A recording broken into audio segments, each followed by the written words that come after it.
দেউৰী স্বায়ত্তশাসিত পৰিষদক ষষ্ঠ অনুসূচীৰ সাহিত্য পৰিষদলৈ গঠনৰ দাবী। দেউৰী জনগোষ্ঠীৰ বিভিন্ন জ্বলন্ত সমস্যা সমাধানৰ বাবে চৰকাৰক অনুৰোধ।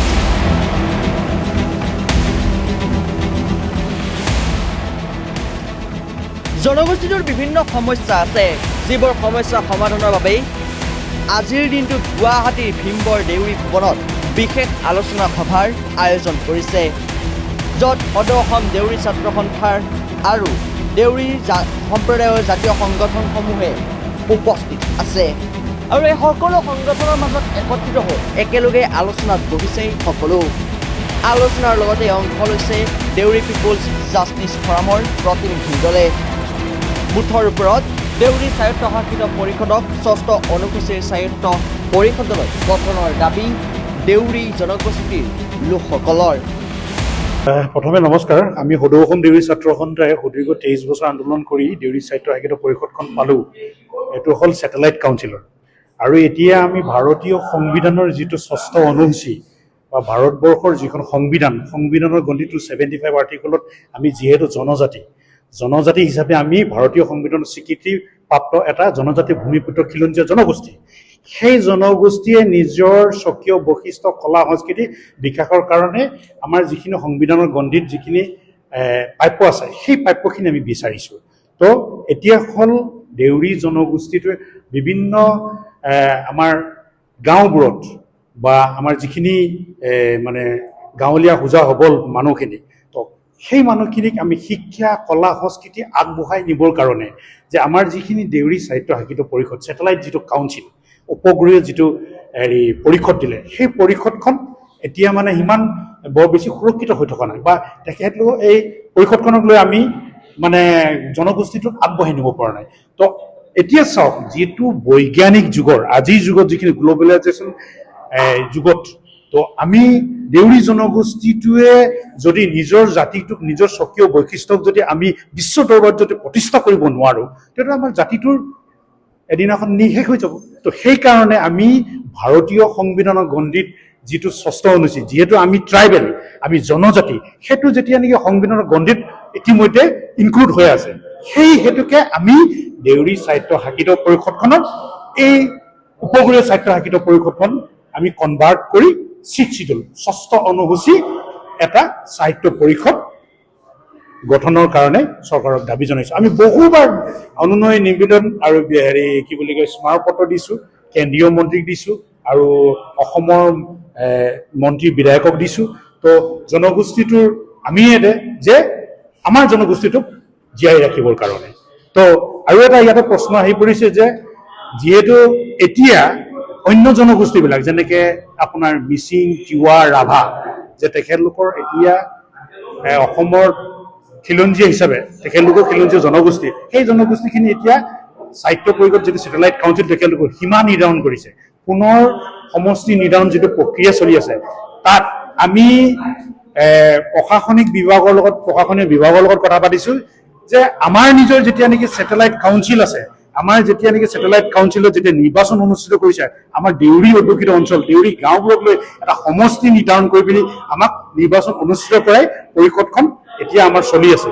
তো সেইকাৰণে আমি কৈছোঁ যে যিহেতু আমি অসমৰ খিলঞ্জীয়া ভূমিপুত্ৰ, আমাৰ স্বায়ত্তশাসিত পৰিষদ আছে, আমাৰ স্বায়ত্তশাসিত পৰিষদখন আমাৰ মানুহখিনি আমাৰ মাজতে ভোট দিব, আমাৰ পৰিষদৰ মানুহখিনিক ভোট দিব।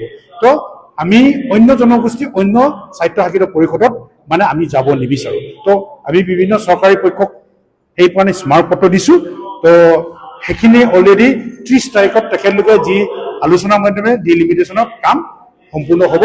আমাৰ ধেমাজি জিলাত আমি সদৌ অসম দেউৰী ছাত্ৰ সন্থাই ধেমাজি জিলাত যিটো বেছিকৈ জনজাতি এৰিয়া, ধেমাজি জিলাত বানপীড়িত জনজাতি এলেকা, সেই জনজাতি এলেকাত তাত আমাৰ লখিমপুৰ আৰু ধেমাজিত দেউৰী জনগোষ্ঠী আৰু শিৱসাগৰ আৰু আপোনাৰ শদিয়া মানে যোৰহাট, এইখিনিত আমাৰ দেউৰী মানুহখিনি আছে।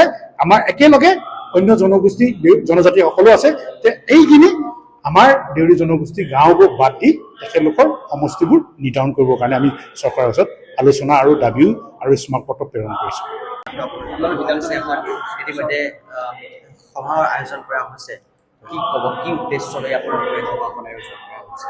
হয়, আমাৰ যিহেতু বহুদিনীয়া দাবী ষষ্ঠ অনুসূচী স্বায়ত্তশাসন প্ৰদান কৰিবলগীয়া সদৌ অসম দেউৰী ছাত্ৰ সন্থাৰ বহুদিনীয়া দাবী, আজি আমাৰ সিদ্ধান্ত হৈছে আমাৰ এই সংগ্ৰামখন কিদৰে আগবঢ়াই লাগিব। আমাক কিন্তু চৰকাৰক স্মাৰকপত্ৰ দিয়াৰ পাছত সংগ্ৰাম কৰাৰ পাছতো কিন্তু আমাৰ যি প্ৰাপ্য যে আমাৰ যি সাংবিধানিক অধিকাৰ কিন্তু সেই অধিকাৰৰ পৰা আমাক বঞ্চিত কৰি আছে। ঠিক একেদৰে একেই জনজাতি একেই ভূমিপুত্ৰ খিলঞ্জীয়া মিচিং ৰাভা আৰু তিৱা জনগোষ্ঠীক ইতিমধ্যে অসম চৰকাৰে কেন্দ্ৰীয় চৰকাৰলৈ প্ৰতিবেদন পঠাইছে, কিন্তু আমি সেইটো তেওঁলোকক অসম চৰকাৰক ধন্যবাদ জনাওঁ। তাৰ লগে লগে সমান্তৰালভাৱে সদৌ অসম দেউৰী ছাত্ৰ সন্থাই বাৰে বাৰে দাবী কৰিছে যে দেউৰী জনগোষ্ঠী, সোণোৱাল জনগোষ্ঠী আৰু ঠেঙাল কছাৰী জনগোষ্ঠীক কিন্তু আজি ষষ্ঠ অনুযায়ী স্বায়ত্ব শাসন পালনৰ পৰা তেওঁলোকক বঞ্চিত কৰিছে। কিহৰ কাৰণে বঞ্চিত কৰি একেই জনগোষ্ঠীক যদি তেওঁলোকে কেন্দ্ৰীয় চৰকাৰলৈ প্ৰতিবেদন পঠাবলৈ কিন্তু এই তিনিটা জনগোষ্ঠীক কিয় বাই পেলাই তেওঁলোকে আগবঢ়াইছে। গতিকে এইখিনি কোনো এটা বৰ ৰহস্যজনক কথা। গতিকে আমি অসম চৰকাৰক, মুখ্যমন্ত্ৰী মহোদয়ক আমি দাবী জনাইছো যে অতি সোনকালে যাতে এই যি বাদ পৰি থকা তিনিটা জনগোষ্ঠী দেউৰী, সোণোৱাল আৰু ঠেঙাল কছাৰী জনগোষ্ঠী সেই তিনিটা জনগোষ্ঠীয়ে যাতে অসম চৰকাৰৰ পৰা কেন্দ্ৰীয় চৰকাৰৰ প্ৰতিবেদন প্ৰেৰণ কৰে, তাৰ কাৰণে আমি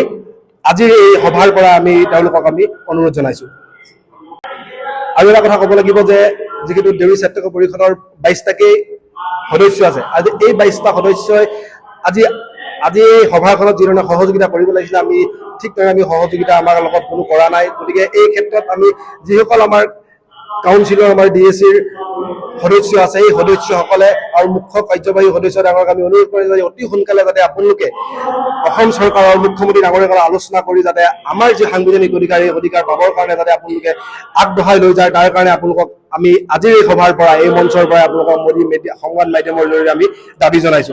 আৰু যদি আপোনালোকে আমাৰ যি সাংবিধানিক অধিকাৰৰ পৰা আপোনালোকে যদি বিজেপি চৰকাৰৰ লগত আপোনালোকে যদি আলোচনা কৰিব নোৱাৰে আৰু আমাৰ দেউৰী জনগোষ্ঠীৰ ৰাইজে আপোনালোকক কিহৰ কাৰণে প্ৰতিনিধি কৰি পঠাইছিলে, যাতে আমাৰ দেউৰী জনগোষ্ঠীৰ সমস্যাসমূহ যাতে আপুনি চৰকাৰৰ পক্ষৰ লগত থাকি যাতে আমাৰ জনগোষ্ঠীক আমি আগবঢ়াই লৈ যাব পাৰে, সেইকাৰণে আজি ৰাইজে আপোনালোকক আজি জনপ্ৰতিনিধি কৰি পঠিয়াইছিলে। গতিকে আপোনালোকে যদি তেনেকুৱা ধৰণৰ যদি চিন্তা কৰি নিজৰ চিন্তা কৰি যদি আপোনালোকে সমস্যাসমূহ আগবঢ়াই লৈ যাব নোৱাৰে, তেতিয়াহ'লে আজিৰ এই সভাৰ পৰাই এটা কথা স্পষ্ট হ'ব যে অনাগত দিনত কিন্তু আপোনালোকৰ যি পৰিষদীয় আপোনালোকৰ সমষ্টি আছে, সেই পৰিষদীয় সমষ্টিত কিন্তু দেউৰী ৰাইজে আপোনালোকক কিন্তু প্ৰতিটো ক্ষেত্ৰতে সমস্যা আগবঢ়াৰ সমস্যাসমূহ লোৱাৰ ক্ষেত্ৰত বা আপোনালোকৰ সেই ৰাইজৰ ক্ষেত্ৰত যোৱাৰ ক্ষেত্ৰত কিন্তু বাধা প্ৰদান কৰিব।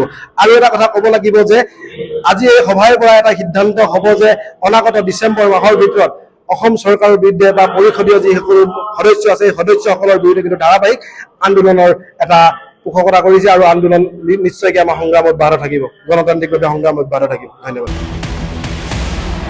Bureau report, Republic any.